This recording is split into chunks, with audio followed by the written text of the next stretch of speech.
I want to show you how to do bits and pieces on the building which we've got in the issue this time. And what I've done here is draw a little bit of the one of the buildings from the French scene here, and I've put in the shadow areas already. Now the important thing before you come in with other colours on top is to get that to be really dry first of all.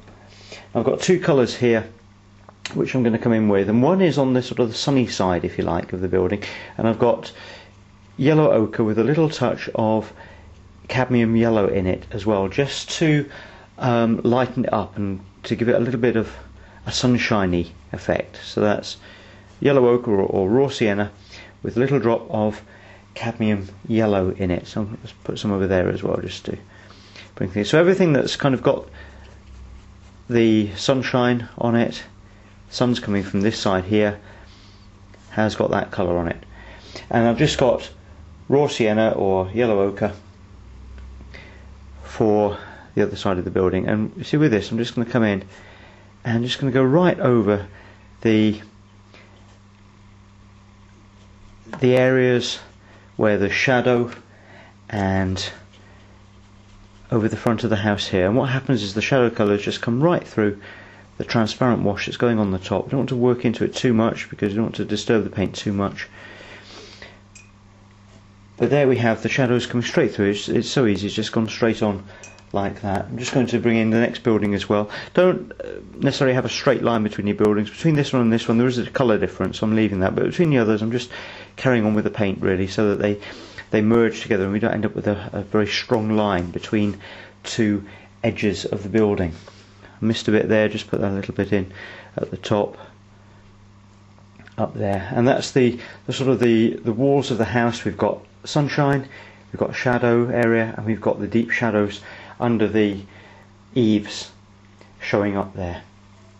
What I need to do as well is just to put a little bit of local colour on the chimney pots as well, and you can see how that immediately looks as if it's in shadow and it's got the sunlight already shining upon it. Put in the roof now. I'm going to add a little bit of burnt sienna into the roof, just to make it a bit redder.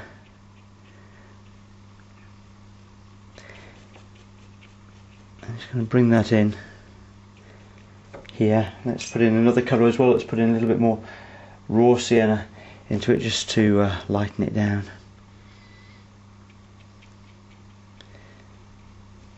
And there's that.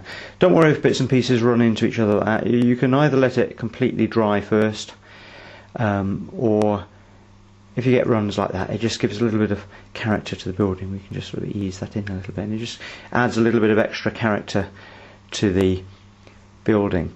What I do want to do now though is to allow that just to completely dry before we go on and add details to it. Okay, they're dry enough now for me to come in with a dark mix for the actual window, and I'm bringing in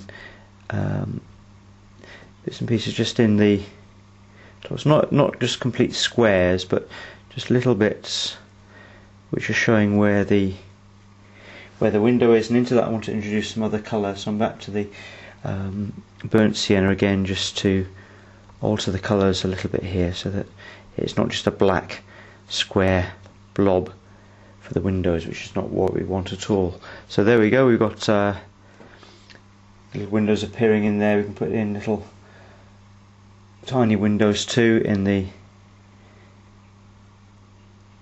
attic space here. What I want to do now, because they all look the same, is just to, with the tip of the brush, just lift out one or two, just to make them look different and not just like big black gaping holes. Well, we've got this dark colour. It's always a good idea to put a line under the eave of the roof on a building. Now, we don't really want lines drawing out where the edges of our buildings are and things like that, but actually under the eave there, it just helps to show that the roof is overhanging, and it's quite an important little line to put in. I'm going to put in another one just up here, a bit lighter, into the back. It just shows, just makes it look 3D and allows the whole thing to just to look right really. I'm going to put in a little bit of shadow under this one as well, because I just want to bring that out, just so that it shows that the eave is, that the roof is sticking out over the top of the building there.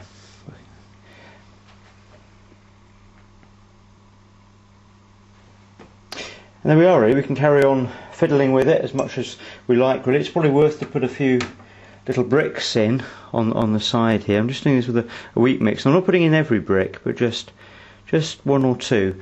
That just helps to show that the building is made of brick. And so there's just one or two popping in there, just lightening them off a little bit if they've got a bit dark. And that just gives the impression of brick in the building. Let's pop one or two in here as well, which we can do that like that. And again, if they need to, just lighten them off a bit with a damp brush. And that just gives a little bit more texture to the side of the building. And you can go on adding details or playing with it as much as you like, but I would advise you really just probably to do less rather than more.